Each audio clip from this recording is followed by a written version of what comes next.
So I have this friend called Ernesto that has 5 amazing farms.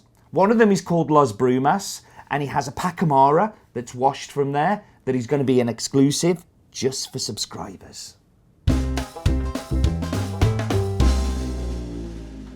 So this week we have a treat just for subscribers. So if you're not a subscriber, you can watch and you can hear what you're going to be missing out on. But this is just for you guys. This was an incredibly small lot that we got from Ernesto Mendez, of fame of La Lujon, Alaska, Los Andes, and a phenomenal coffee producer. Los Brumas is his latest of his farms, and he's by far the biggest. I remember the first, would be 2011. I visited Ernesto and he picked me up from the airport and I was like, so we're going to La Lujon, which is where I always want to go. He's no, I'm taking you to my new farm. Doesn't sound so new when you say it's 2011, but when he took over, the farm itself was pretty abandoned. There were lots of parts that weren't planted. There were lots of parts that needed a great deal of work to make them, even to get a tractor there to be able to collect. Roads needed to be created, infrastructure needed to be put there, new seedlings need to be planted. One of the most amazing projects that Ernesto has done there is plant on, this is on the Santralin volcano, the kind of far side to where we would normally be working. And he has planted in the forest. He wanted to leave the natural forest that was there.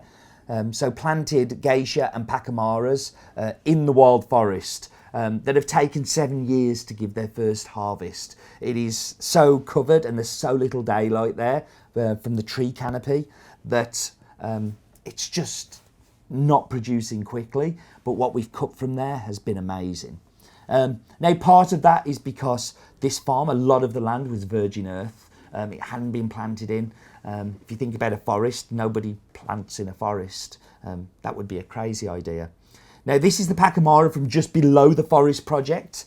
This is part of the normal farm, but wasn't planted there before. So the trees are around about 8-9 years old. Really getting into their own now. So a coffee plant's life is the first 3 years. It produces nothing to very little maybe in year 3. But then year 4 is where you start to see a production. You start to see a return on that yield in normal farming conditions. Then that 4, 5, 6, I think that the coffee is still establishing itself. It's still establishing its roots. It's still putting lots of energy into growing and to, be the coffee plant that it needs to be. I think we're entering the golden age now of plant stock, where you go from that 7, 8 onward years, where the coffee doesn't need to grow as much. In fact, you're pruning it and you're trimming it back so it doesn't get too high and too tall. And it can focus a lot of its energy into producing delicious coffee cherries that have beautiful seeds in them that make the fantastic coffee that we have. I think that, there are some things with time that improve, and it gets to a certain point where after say 20, 25 years, you start on that downward run where the quality will start to drop. Talking of something that's gone over that 25 years and is definitely not improving with age, it's time for Roland's Daft Fact of the Week. This is going to be tricky because Roland's sleeping and I never know how to wake him up, but let's try. Roland! Oh, startled Roland. Roland, do you have a daft fact for us? Did you know that Palencia in Guatemala shares its name with Palencia, a city in northwest Spain in the Castillo y León autonomous community? I didn't know that one. But thank you, Roland. Go back to sleep. So before we get into this amazing Los Brumas exclusive just for you, I guess a lot of people are going to want to hear about this one because they won't get a chance to taste it. But the gift that gives nothing, the prize that is worth 0 in our Instagram picture competition, Kata Coffee, thank you very much for posting a beautiful picture of coffeeography, available in no good bookshops but on hasbeen.co.uk.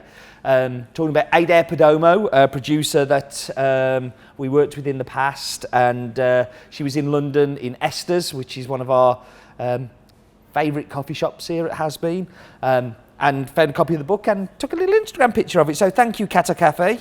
Let's get into this Los Brumas.